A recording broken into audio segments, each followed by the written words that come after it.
towns that I savor, like my hometown that I favor, that old place down the long road that I'm traveling to. There's the jokes at the barber, told by Cleve from the hardware, about the stories that always make the news. Our town, wherever I may roam, I'll always have a place that I call home. Our town, it's very plain to see, there'll always be a part of you in me. At the turn of the century, when the railway pushed through to the north shore of Georgian Bay, this CPR station became a familiar jumping-off point for early tourists.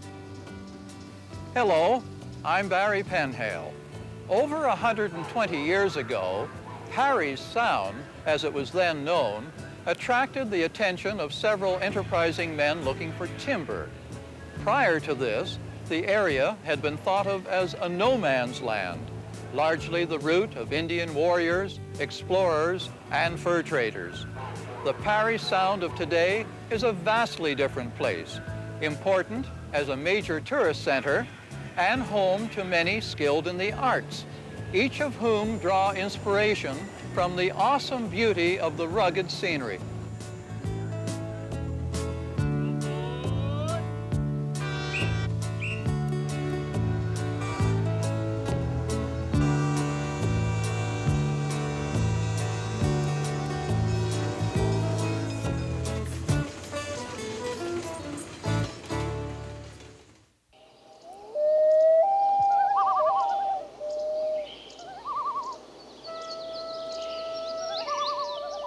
Not much longer than a century ago, this region was a land of unspoiled islands, tall pines, and wooded hills. Novel to the traveler, it seemed like a new, fresh world. Much of the natural beauty is still here, in what is now well known as the 30,000 Island District.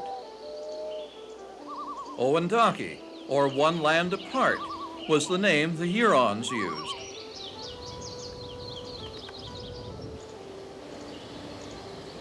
The location where the Saguin River flows into Georgian Bay was noted in 1856 by William Gibson, a land surveyor, as a potential site for a mill that could process the vast timber resources of the surroundings. The North Shore had been a deserted place, serving as a buffer between the partly civilized Hurons and the wandering bands of the Ottawa and the Ojibwe Indians to the north. When early European explorers arrived and the valuable fur trade began, every war and skirmish, particularly between the British and French, had repercussions in raids and fighting along this canoe route. It was not until Gibson's visit that any interest was shown in permanent habitation. In 1863, the Beatty family of Thorold on the Welland Canal came in search of timber limits. William Beatty, a son, fell in love with the North Shore and purchased what was called the Parry Sound estate. With his arrival, mills began to hum and a town flourished. Many lumbering operations got underway, exploiting the vast wealth of timber in the hinterland. The Parry Sound Lumber Company worked continuously through this period as lumber was prepared for export. The town shipped as much as 25 million board feet a year and ranked among the leading lumber ports of the world. It was nicknamed Parry Hoot, a real boom town and a mecca for lumberjacks. Beatty was an outstanding figure among the men of the North Shore and acquired the unofficial title of Governor Beatty. He maintained his political connections on the outside and used his influence to promote the growing community. Beatty attracted many families whose names are still attached to the area: Walton, Armstrong, and Taylor. As well, Charles McMurray settled and founded the first newspaper, the Northern Advocate. The most famous act of the governor, and certainly the most contentious, was the Beatty Covenant. He inserted a clause in the deed of every lot he sold, by which the purchaser agreed not to sell intoxicating beverages on the property. He had seen the ravages caused by drinking in the towns and lumber camps, and he wanted to make this a better place. The Beatty name became synonymous with Parry Sound, and their legacy is pronounced today.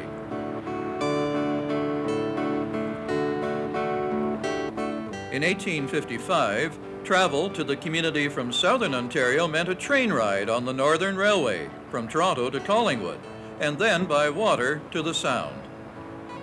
Governor Beatty's interest in transportation included the building of two settlement roads, the Parry Sound and the Great North Roads. The family also built steamboats. The SS Wabineau may be said to have made the Beattys, but in the end she almost broke them. The Wabineau became all-important to the people of Parry Sound after she was built in 1865 as the essential water link to the outside. Her impending doom left an indelible mark on the town. At 4 a.m. on Saturday, November 22, 1879, she sailed out of Collingwood and inexplicably was lost with all hands in one of the most mysterious shipwrecks of the Great Lakes. Governor Beatty died in 1898, marking the end of the pioneer period in the history of Parry Sound.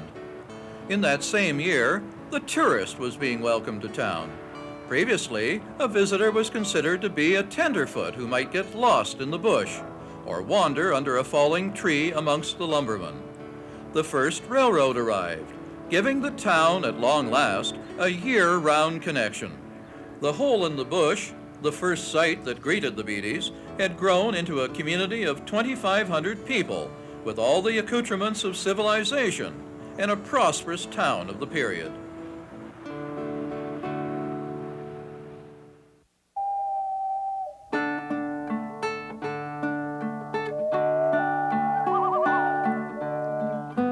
The scenery of the North Shore 30,000 Islands district is unparalleled. One can enjoy this view from atop the tower on Lookout Hill. Parry Sound is centrally located in the native range of the eastern white pine, which extends in a belt from the Maritimes to Minnesota. When the Jesuit priests first traveled around Lake Huron and Georgian Bay, they came upon a place called Wasakasing, meaning shining shore. The native reserve on nearby Parry Island maintains historic ties with the community. The famed Ojibwe war hero, Francis Pegamagabo, is a legend among the people of the island. Lieutenant Bayfield of the Royal Navy, who explored the region in the 1820s, bestowed the present name in honor of Rear Admiral Parry, the renowned Arctic explorer.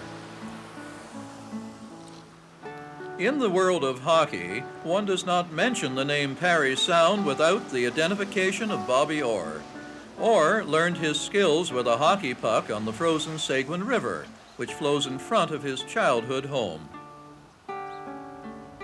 The region has been the inspiration of many well-known Canadian painters.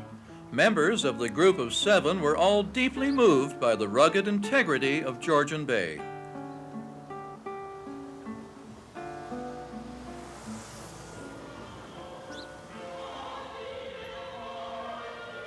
My trip to the town included a visit to Loon Studios, where in art form Bert and Elena Weir strive to capture the elusive and powerful essence of Georgian Bay.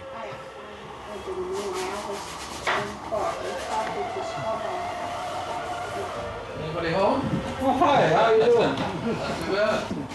Working away, I say. Vary the choice for your home and your studio of the name Loon Studios. Loon, what amazed me, the cry of a loon when you come in the morning and foggy and you see the far away shore and suddenly you hear this cry like somebody crazy, like lost soul, you know. This is what first time I heard loon cry. It was amazing.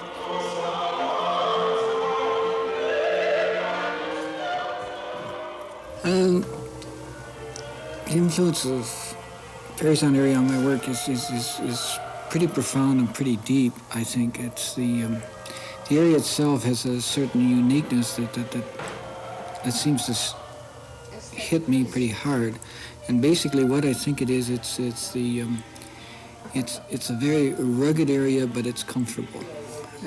It's in some areas you get into some very dramatic things, but it hasn't got the comfort that this area seems to have. And I think it's the scale. When you get out amongst the islands in the bay, you'll find that they're almost cute.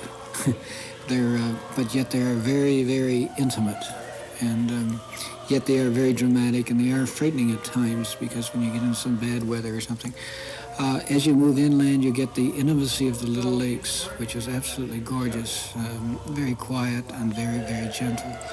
And then if you go further in the other side of town, you'll find that you'll get into a series of hills that almost remind you of the Smokies. And so we have, in a matter of 6 or 7 mile radius, we have about 3 unique forms of nature presenting itself. In fact, 4, I would say. If you go further up the highway, you get into almost a tundra-like quality between here and Sudbury. And I think that with all of this variety, for me, it really hits me strong, and it gives me something to build on, and that's where my work comes from.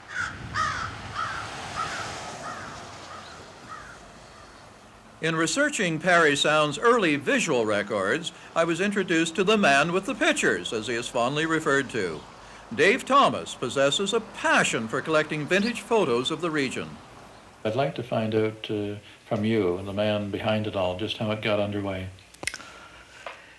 Back in 62, 63, I had taken some pictures of flowers, and my mother had been given some postcards of early Parry Sound. I copied them because I was interested in history, and took them with me to Belvedere Heights when I went to entertain the audience for a church group. I put on my show, and at the end of the show, I put on the pictures of the streets of Parry Sound in the late 1800s, and a picture of the Belvedere Hotel, and some of the people in the audience came alive.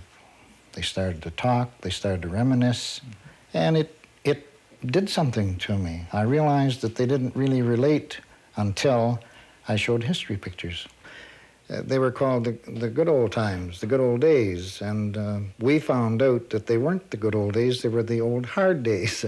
And people started to tell us about how difficult it was in those days. And after that first show, a lot of people asked me if I wanted to see their pictures and include them in the show for posterity, and it just mushroomed from there. Would you show me one of your shows? We seem to be surrounded with containers of slides. I don't know which one is my favorite, but I really like the Depot Harbor show, and I just happen to have it sitting here in front of me. My Depot Harbor show starts off with a picture of J.R. Booth. J.R. Booth was a lumber magnate, lived in the Ottawa area. There's a lot of history written about him, and he's the man that saw the potential out in this direction, so he built a railway from Ottawa to Depot Harbor. The story of Depot Harbor is irrevocably tied to the history of Parry Sound. Booth, whose lumbering mills on the Ottawa River grew to be the world's largest, envisioned the benefits of moving lumber from the Ottawa Valley to Georgian Bay by rail. By 1897, he had brought his Ottawa, Arnprior, Parry Sound Railway to within 2 miles of the village, but balked at what he considered were outrageous land prices. Undeterred, he decided on a terminus at Depot Harbor on nearby Parry Island. Realizing the need for on-site facilities, Booth went all out. He constructed an entire town encompassing more than 60 buildings and a 100-room hotel. Depot Harbor became a major railway town and Canada's largest natural freshwater harbor. Today, little remains. I had the opportunity to meet with someone who grew up in the town. My name's Joe Bernatti. I was born in Depot Harbor in 1928. I lived here for 15 years of my life, and I've seen the phasing out of the Depot Harbor commercial operations, which began about 1940. The reason for the railroad, J.R. Booth coming to the Georgian Bay, because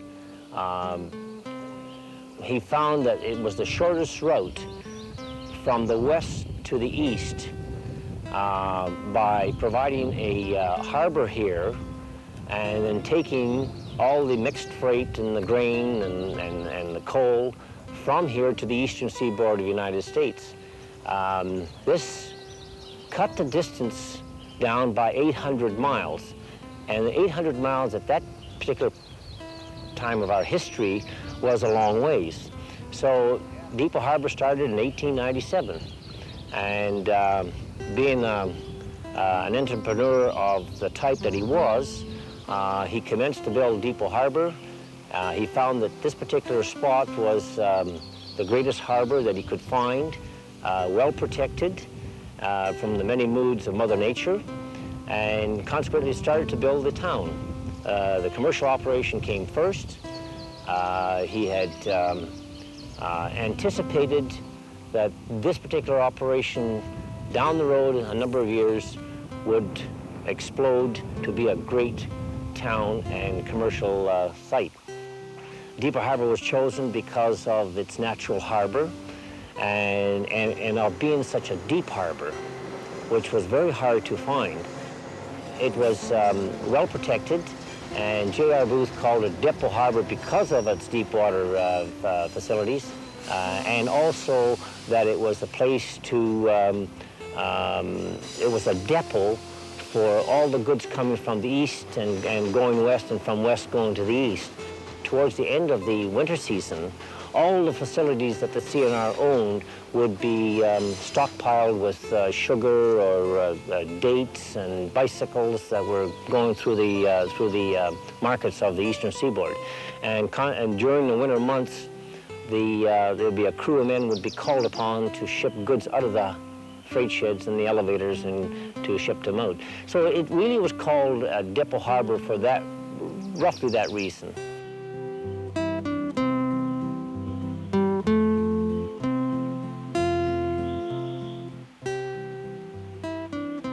Depot Harbor today is a reminder of another era. Lee Schnagenberger, who hails from Texas, joined us on our tour.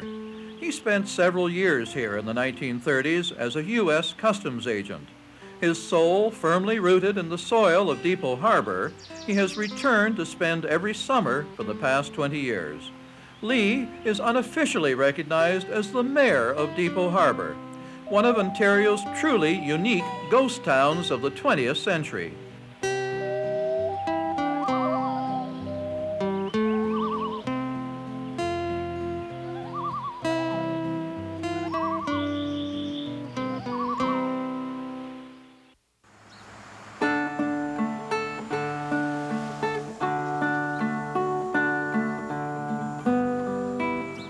It is now 100 years since Parry Sound was incorporated as a town. The community is a tribute to the pioneering spirit of the early adventurers who came to carve out a home from the wilderness.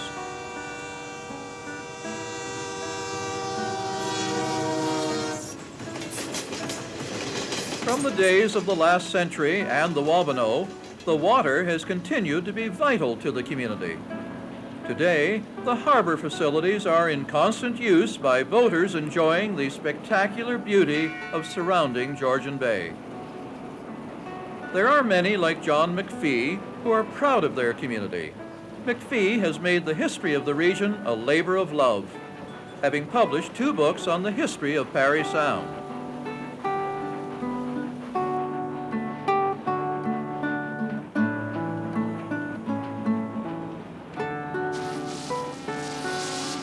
The Festival of the Sound is an annual celebration of the splendor of Georgian Bay. It presents performances to music lovers and the uninitiated in an atmosphere that is integral to the history of this town.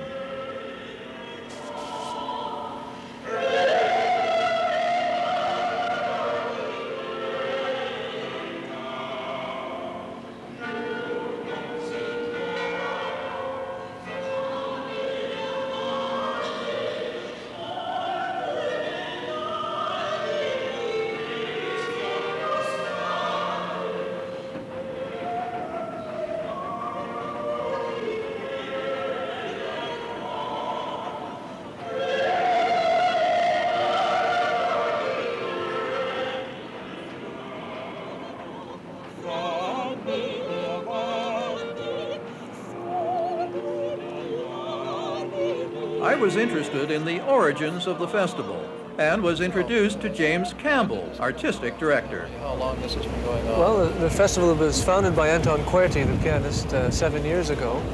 And it started with just 3 concerts with Anton and some of his friends, and now it's grown into this, our 7th year, with 45 different events. Now, the events aren't all classical concerts. There are things like this cruise, which we're on now. There's master classes, nature walks, children's concerts, and of course the bread and butter of the festival, which is chamber music. Who are some of your musicians and where are they from? Well, we have musicians. They're mostly Canadian musicians, but really they come from all over the world. So the people who make up the community of Parry Sound have been very supportive. Oh, tremendously. Well, that's really Anton Querty. Anton happened to buy his cottage near Parry Sound, and he wanted to have a music festival, so I guess he marshaled the forces of the community and obviously found a lot of support, which is still very much here, to do this kind of festival. So I think really we go back, it's Anton Querty who did that.